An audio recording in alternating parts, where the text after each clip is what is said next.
E aí, primeiro ano, bom dia, boa tarde, boa noite, né? Que infelizmente a gente ainda tá nesse modelo remoto em virtude da pandemia. Então, a escola entregou para vocês, né, o material didático, né? Espero que vocês tenham lido, né, o texto, tenham feito os exercícios, né, que a gente vai trabalhar hoje. E a gente também está dando continuidade na aula anterior, né, de gêneros textuais, dando ênfase à crônica, né? Então aqui no início do material, na primeira folha, a gente trabalha, né, faz um resuminho, né, sobre a crônica, né? E o que eu vou apanhar aqui para vocês, né, só para relembrar, é que a crônica é um texto, né, muito comum em meios jornalísticos, assim, mídias jornalísticas, né, em jornais, revistas, blogs, sempre, né, onde você vai ter as notícias, mas não é uma notícia, é um texto literário. Lembrem disso na última aula, quando a gente já estava trabalhando sobre gênero textual? E aí, o que vocês precisam relembrar? Que ela vai trabalhar assuntos do cotidiano, principalmente, né, das cidades, né, de centros urbanos, e que geralmente o autor ele pega uma situação costumeira e traz uma nova ótica, um olhar que ele dá para aquela situação corriqueira do dia a dia da gente, ok? E que a linguagem é coloquial, simples, muitas das vezes tem toque de humor, mas não é necessário, né? E a gente vai trabalhar isso mais adiante na aula de hoje. E que a gente vai encontrar isso nas mídias jornalísticas, geralmente, né? As crônicas, ok? Vamos lá. O texto que a gente vai trabalhar hoje, que eu pedi para vocês lerem, era o Momento Vazio, né? Do Rubem Braga, que foi feito em 56 por ele, publicado na revista Manchete, né? Eu não vou ler o texto que eu pedi para vocês lerem pra gente ser mais dinâmico aqui na aula. De vez em quando, assim, dependendo da questão, eu vou voltar a algum pedaço do texto pra gente trabalhar melhor a questão. Vamos lá. Primeira questão. O primeiro parágrafo da crônica já apresenta a temática trabalhada pela obra. Ok, então aí a gente tem que ver duas coisas. Primeiro, como eu já falei para vocês, quando trabalhar a interpretação de texto, não vão além. Se prendam ao conteúdo que está naquele texto. Leiam o texto, fiquem ali, fixem o que o texto está dizendo. Não viajem, não vão além. Se o texto não diz, não usem isso, ok? Segundo ponto, olha bem o enunciado. O enunciado fala o primeiro parágrafo. Então, o que vocês vão fazer? Reler o primeiro parágrafo, ok? Qual das opções abaixo define o assunto abordado na crônica? Porque o primeiro parágrafo já traz esse tema. Letra A. Os sonhos e desejos de um homem de meia idade? Pode ser que o personagem seja de um homem de meia idade, mas o primeiro parágrafo diz isso como tema? Tá falando alguma coisa da idade dele no primeiro parágrafo? Não. B. Um trauma vivido recentemente pelo personagem? Também não fala em nenhum trauma no primeiro parágrafo. As ambições fúteis de nossa sociedade?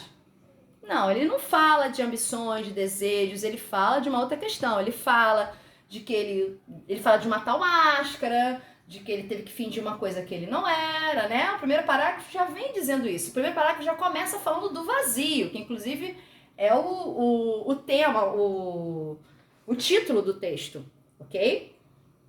E a letra D, o vazio existencial que fez o homem se perder de si. Vamos voltar ao primeiro parágrafo? Aqui, ó. Deixa eu achar aqui. Vamos lá no finalzinho. Primeiro ele fala, então tudo ficou vazio no início do parágrafo. Aí ele fala, e lá no final ele fala, a máscara que os outros já haviam posto, que lentamente, ao sabor das circunstâncias, ele se tinha composto para os outros, lhe pareceu, de repente, uma coisa tão falsa, tão vã, mas quando quis saber qual era a sua verdadeira face, qual era a sua própria verdade, não encontrou mais nada. Ou seja, quando ele foi querer saber, ele fingiu tanto, ele usou essa tal máscara tanto, quando ele foi querer saber quem ele era de verdade, não encontrou mais nada. Então ele já não sabia mais quem ele era, então ele se perdeu de si, né? Letra D. Letra E, necessidade de se ter uma família, a mesma questão que eu estava falando nos itens anteriores que estavam errados. Não fala de família, não fala nada disso. Então, vamos se prender ao que está no primeiro parágrafo, ok? 2. Conforme já trabalhado em aulas anteriores, os sentidos conotativos e denotativos, a gente falou isso na aula retrasada. Quando a gente falou de sentido conotativo, com sentido figurado, né? Denotativo, sentido real, literal, lembra? Usual. Então, sentido conotativo e denotativo com associação ao figurado metafórico e literal, né? Denotativo. Informe abaixo a opção correta ao relacionar o sentido que a palavra máscara ganhou na passagem do texto.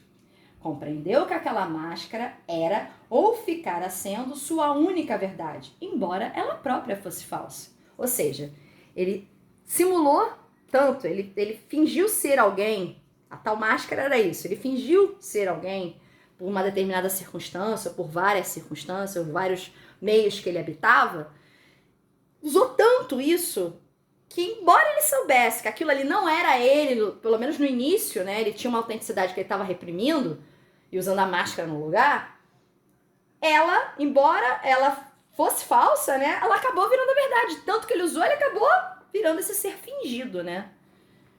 Letra A. A palavra máscara se encontra no sentido denotativo, no sentido literal. Não. A máscara aí não está no sentido denotativo. O sentido denotativo é o sentido da máscara naquele sentido físico, usual, né? Máscara de carnaval, máscara que a gente usa para sair para se proteger da Covid. Aqui não, aqui a máscara tem um outro sentido, um sentido metafórico, um sentido figurado, conotativo. B. Tem o mesmo sentido que a frase: o uso da máscara é fundamental para combater a Covid. Não, justamente o que eu falei. Não. Isso aí seria se fosse o sentido denotativo, o sentido literal, ok? C. Tem sentido conotativo, associado a uma ideia que vai além do seu valor usual. Sim, é esta a resposta. Sentido conotativo, sentido figurado, metafórico. Você faz uma associação de ideias àquela palavra que teria um outro sentido e você traz uma ideia nova para ela, ok? Letra C. D. O sentido denotativo é qualquer valor metafórico dado à palavra máscara no texto. Não, tá errado. Por quê? Porque ele coloca o sentido denotativo e aí seria o sentido conotativo. Não existe sentido denotativo ou conotativo para a palavra, para a máscara no texto. Não, né, gente? Tem que ter um sentido ou outro, né? As palavras são utilizadas no texto, elas têm sentido, elas têm valor, né, semântico, né? Ok? 3. As características recorrentes nas crônicas, dentre as características recorrentes nas crônicas, qual não encontramos no texto? Aqui eu vou elencar várias características que você vai ver nas crônicas geralmente. Só que uma delas não está neste texto exatamente, neste texto. É isso que eu tenho que prestar atenção. Não é que não seja uma característica recorrente, mas neste texto ela não está. E aí a resposta é letra A, humor. Se você for ler o texto, você não sai com uma sensação, ai, que coisa engraçada, não. Você sai com uma sensação de, caramba, você para, você reflete junto com o personagem. O personagem está ali sempre sendo reflexivo, tá fazendo uma autoterapia ali, né? Tá parando para pensar em algumas escolhas que ele fez. E aquilo você vai embarcando junto. Você não ri com aquilo, você fica meio que viajando também junto com ele, né? Pensando naquilo ali, até talvez se identificando, né? Dependendo das suas escolhas. Então não te traz humor, né? Agora, te traz cotidiano, sim, porque é uma situação, quem nunca precisou se adaptar, fingir às vezes, né? Muita gente sim, fingir, engraçado, e tá achando aquilo ali um absurdo, ou, né, fingir, usar máscaras é isso, né? Fingir, se adaptar de uma maneira que não é a mais correta, não é a maneira mais autêntica, mas nem que sobreviver, né? Para sobrevivência, né? Quem nunca, né? A maioria das pessoas sim, né? Pelo menos numa determinada situação. Aí o que você precisa saber é quanto tempo você utiliza essas máscaras, né? Porque se você ficar usando isso o tempo todo, você vai virar o personagem do texto, ok? Então, cotidiano por isso. Linguagem simples, sim. Apesar de ser uma linguagem de um texto de 1956 e ter uma palavra ou outra que você possa não entender muito, a gente até vai trabalhar uma palavra dessas. A palavra mais difícil do texto, mais na frente, mas de uma maneira geral é uma linguagem simples. Você consegue ler o texto com fluidez, tranquilamente. Ponto de vista reflexível do autor? Sim, o tempo todo ali ele está fazendo uma autorreflexão, né, de umas escolhas que ele fez ao longo da vida, justamente. Publicação em periódicos? Publicado lá no final, quando fala o nome do autor, fala que foi publicado na manchete, né, e bota a data. 4. Informe qual opção melhor define a intenção do autor com a última frase do texto. Foi então que o telefone bateu. Quando ele fala isso, o sujeito tá ali numa situação de reflexão, Meu Deus, o que que eu fiz? Quais foram as escolhas? Eu sou a máscara, cadê minha autenticidade? E aquilo, a cada parágrafo que vai passando, ele vai vivendo aquele processo, ele vai refletindo, ele vai na sofrência, até que o telefone bate. O que que é telefone bater? Antigamente, os telefones, quando tocavam na casa das pessoas, era um barulho que vocês não têm ideia. Vocês são novinhos, usam celular, talvez nem tenham telefone. Não é uma coisa mais comum ter telefone em casa, até por uma opção das famílias, né? Mas antigamente ter um telefone era uma coisa rara. E quando alguém tinha, era um troço estridente. Então, quando ele bota o telefone e bater, ele já tá querendo trazer esse barulho do telefone, sim. Mas não é só isso. É assim, imagina, você tá lá na sofrência. Ai, meu Deus, qual é a máscara que eu usei? Eu uso máscara, eu não sou mais autêntico. Quem sou eu? Quem sou eu? Aí o telefone faz plim, plim, plim. O que acontece com você? Você acorda pra vida. Você para de pensar na morte da bezerra, você para de pensar na vida. Ih, o telefone tocou. Tem uma ruptura. Grava isso, grava isso. Sofrência, plim, plim, ruptura. Valeu? Então vamos lá. A. Não conseguiu passar mensagem alguma de efeito. Apenas algo comum. Não, né? Tu tá ali na... Ai, meu Deus, quem sou eu? Reflexão, reflexão, reflexão. Trim, trim, trim. Não passou mensagem? Rompeu, né? Então passou mensagem sim. B. Tem a intenção de mostrar que o homem tinha posse, já que o telefone era algo caro quando o texto foi publicado nos anos 50.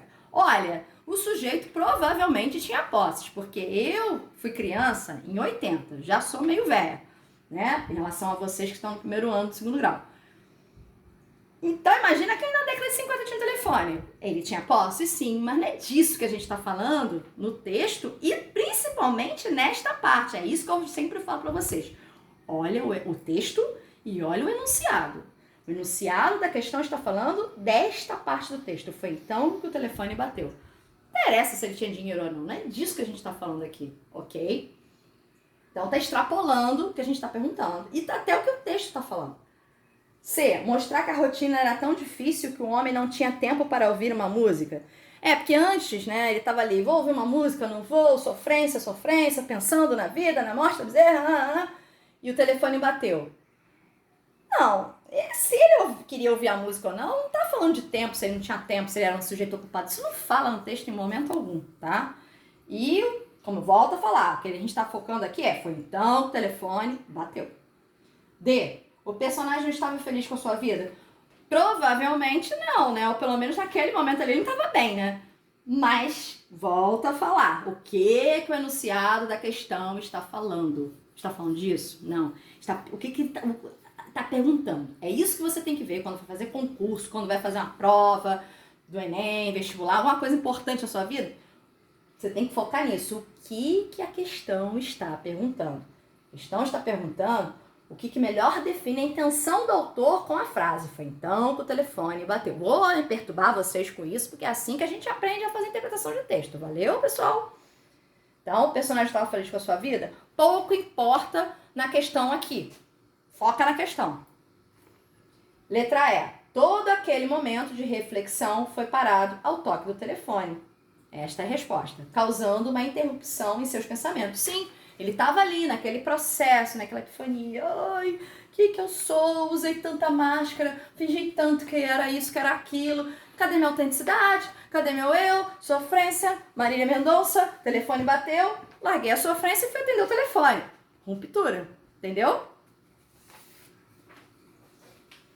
Questão 5. A palavra contrafação. Lembra que eu ia falar de uma palavra que vocês podiam não conhecer muito aí? É desta que eu tô falando. A palavra contrafação significa fingimento, simulação. Marque a opção que exprime a passagem do texto. Compreendeu que aquela máscara era, ou ficara sendo, sua única verdade.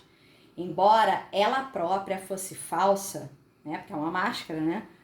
Se a sua própria vida era uma contrafação, se a sua própria vida era uma mentira, se a sua própria vida era um fingimento, se a sua própria vida era uma simulação, a máscara era legítima, ou seja, fingiu tanto, fingiu tanto, que o fingimento virou a verdade dele. A máscara era legítima por isso.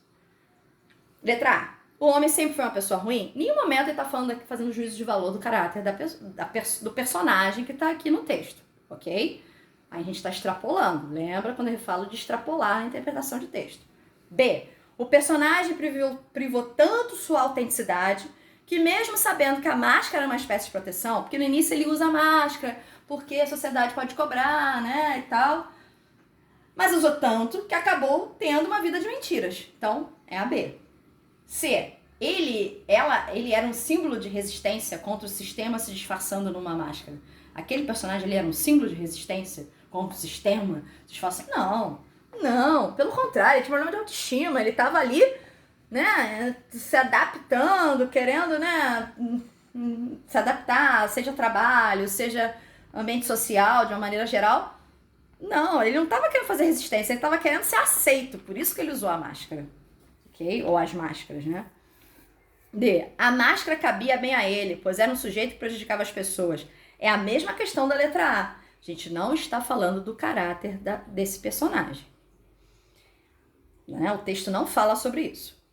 Usou bem a máscara para ter uma vida de verdade. Não tem nada a ver com o texto. Não está usando bem.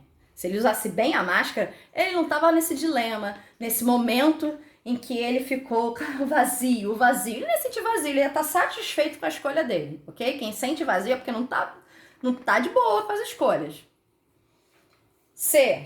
Aí a gente começa as questões, né, dissertativas. Gente, volto a falar, já falei, né, quando a gente já trabalhou em outras aulas com exercícios, qualquer dúvida, encaminhe para mim. Principalmente nessas questões dissertativas, que o gabarito sempre fica meio aberto. Eu tenho um gabarito aqui formal, posso caminhar para vocês, mas, assim, é muito o que vocês vão escrever. Então, eu vou responder e aí vocês vão vendo a orientação da resposta, se está muito fora do que vocês escreveram, se tem coerência com o que eu estou falando aqui. Ok? Qualquer dúvida, manda para mim por e-mail. 6. O texto foi publicado em 1956. Entretanto, a ótica e ideias apresentadas por Rubem Braga continuam atuais em nossa sociedade. Elabore os aspectos vividos na atualidade que podemos associar ao texto para que ele continue sendo atual.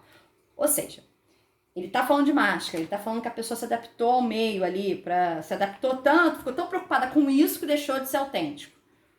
Hoje em dia, quais são os exemplos que a gente pode utilizar hoje em dia para isso? Um grande exemplo são as redes sociais. Todo mundo é feliz, todo mundo é pleno no Instagram, num TikTok, no Facebook, não é verdade? Às vezes tá com um problema tremendo, mas vai lá, faz aquela dancinha, né? Aquela dancinha que vocês gostam, né? Então, isso não é uma máscara? É disso que eu tô falando. Outros exemplos. Mercado de trabalho. A maioria de vocês ainda estuda. Para pagar boleto, o pessoal se adapta. Ri pra chefe, mostra as canjicas, ri daquela piada sem graça, né? Às vezes uma piada horrível, racista, homofóbica, machista, que você sabe não é legal pra você, mas às vezes a pessoa tem que botar a máscara, né, sorriso amarelo pra se adaptar àquela situação. Bem atual, né? Escola, pra fugir de um bullying, pra ser o cara maneiro, a menina maneira, bota a máscara. Então, são esses exemplos, essa associação que eu quero que vocês escrevam na questão número 6. 7. Explique o que o autor quis dizer com o trecho. A música tem um poder mecânico sobre a alma, um poder ao mesmo tempo profundo e liviano. Vamos lá. Música. Ela trabalha com a gente de várias maneiras. Você chega cansado e quer relaxar, bota uma música relaxante. Você quer ficar alegre, você quer o batidão, quer rebolar o bumbum até o chão, bota um funk, né, maneiro lá, escuta uma Anitta, uma Ludmilla, tum, tum, tum. Isso tem um poder, não tô fazendo juízo de valor do artista, tá? Mas pode ter um poder leviano, por quê? É o poder de, cara, eu não quero pensar em nada, só quero ficar bem, só quero ficar alegre, eu só quero relaxar. Poder leviano. Às vezes não, às vezes você procura música porque você quer ouvir uma letra, uma melodia que vai te trazer coisas na alma, poder profundo, né? A música é uma manifestação artística, a arte traz isso, né? Então, é disso que o autor está falando quando fala de profundo e leviano sobre a música. 8. Faça suas reflexões sobre a passagem. Vivera antes, talvez, com uma noção vaga, quase inconsciente, de que havia em si mesmo duas pessoas. Uma era aquela de uso diário, a outra era autêntica. Foi naquele instante que teve a intuição de que a autêntica não existia, ou existia tão misturada com a outra que não era mais possível separar. perdera-se, gastaras em antigas lutas, em antigas paixões, no longo hábito de viver. Então, aqui ele até deixa entender que esta pessoa, esse personagem, ele não é tão jovem, né? Ele foi vivendo ao longo da vida. Então, no início ele sabia que ele tinha um autêntico, mas ele ia esconder o autêntico, ia trazer só pro íntimo, pros, né? De repente pros BFFs da vida, né? Pra namorada, coisa e tal. E lá no meio, onde ele não tinha intimidade, ele trazia a máscara pra ficar de boa com todo mundo. Com o tempo ele foi usando tanto para ser aceito, que ele já não sabia mais onde estava o autêntico dele. E ao longo da vida, vocês ainda são jovens, talvez vocês não tenham tanto. Tem, né? Da infância para cá, vocês já viveram os perrengues de vocês. Mas, quando ele fala que gastaram essas antigas lutas, em antigas paixões, no longo hábito de viver, que a vida traz isso. A gente tem que tomar muito cuidado ao longo dos anos, porque senão a gente se perde mesmo. A gente perde aquele revolucionário que tem dentro de nós, né? Aquela pessoa que tem aqueles ideais, que não vai se corromper, que vai fazer a coisa que acha que é certa. Então, você vai ter que elaborar aí uma reflexão sobre isso, ok? Qual o parágrafo 9, tá, gente? Qual o parágrafo do texto que mais representa o momento em que o homem é consumido pela dor do vazio? Cite um trecho que justifique sua resposta. Vamos lá, gente. A gente tem um texto aqui que ele começa já dizendo, cara, já começa na primeira cena. O que acontece com a crônica? A crônica, ela descreve uma cena, ela é quase uma fotografia, né? Uma cena, uma situação. E ele já fala aqui no início, então tudo ficou vazio. Então o cara para do nada e fala, tudo ficou vazio. Quem eu sou? Quem será? Oh, meu Deus, as minhas escolhas, minhas máscaras. E aí cada parágrafo, ele vai pensando nisso. No primeiro parágrafo ele pensa, no segundo ele pensa. Quando ele chega no quarto parágrafo, ele já tá assim, sem chorar, nem rir, nem chorar. O cara já não sabe mais o que ele faz, entendeu? Como em um esquecido brinquedo infantil poderia ir até a vitrola por um disco? Ele ainda até pensou, ele tava tão mal, tão na sofrência dele, que vou botar na vitrola, botar um disco pra esquecer esse troço, pra, né, pensar em outra coisa, sei lá, ficar melhor do que eu tô aqui, né? Mas ficou parado, como um ferido que se sente incômodo, e some em seu leito, mas procura não mover o corpo para evitar sentir uma dor, como alguém que procura se instalar no próprio desconforto e no próprio tédio. Ficou parado, humildemente parado, ou seja, ele ficou tão mal que ele não conseguia fazer nada, ele ficou parado. Sabe que você fica parado? Quando você fica parado, você não consegue xingar ninguém, consegue chorar, não consegue rir, consegue mandar ninguém, você fica parado, você tá muito mal, mas muito mal. Você não tem mais reação nenhuma. Então o quarto parágrafo é o parágrafo que o cara tá mal, entendeu? Então a resposta é quarto parágrafo. E qual é o trecho que justifica esta resposta? Mas ficou parado como um ferido que se sente incômodo e some em seu leito, mas procura não mover o corpo para evitar sentir uma dor, como alguém que procura se instalar no próprio desconforto e no próprio tédio. Então, assim, você vai pegar esta parte do texto, você pode não falar tudo isso, mas pelo menos esta parte do texto que fala que o sujeito ficou parado e não fazia mais nada, entendeu? É aí que está o auge da sofrência do sujeito. 10 para acabar, tá? Com a nossa sofrência pra vocês irem descansar. O título da crônica de Rubem Braga é O Momento Vazio. Explique e cite a parte do texto que deixa claro ser um momento. Leva essa pelada. Ser um momento, essa reflexão. Ou seja, como eu falei, crônica, ela é uma fotografia de um momento, de uma situação vivida. Então, onde que vai estar escrito um momento? Gente, eu sei que essa questão talvez seja a mais difícil. Vai ser justamente no final, por incrível que pareça. Quando ele fala, foi então que o telefone bateu. Que quando ele fala, foi então que o telefone bateu, ele faz essa ruptura. Ele volta para o dia a dia, para o cotidiano, para o modo automático, para as máscaras. Pode até voltar, de uma certa forma, a ser feliz, né? Porque a felicidade, a tristeza, tudo isso é relativo na nossa vida. Então ele para com aquela epifania, aquele momento de sofrência, né? E volta para a vida. Então, foi então que o telefone bateu. E por aqui a gente encerra, tá? Até a próxima aula. Um beijo no coração de vocês. Tchau, tchau. Valeu, pessoal.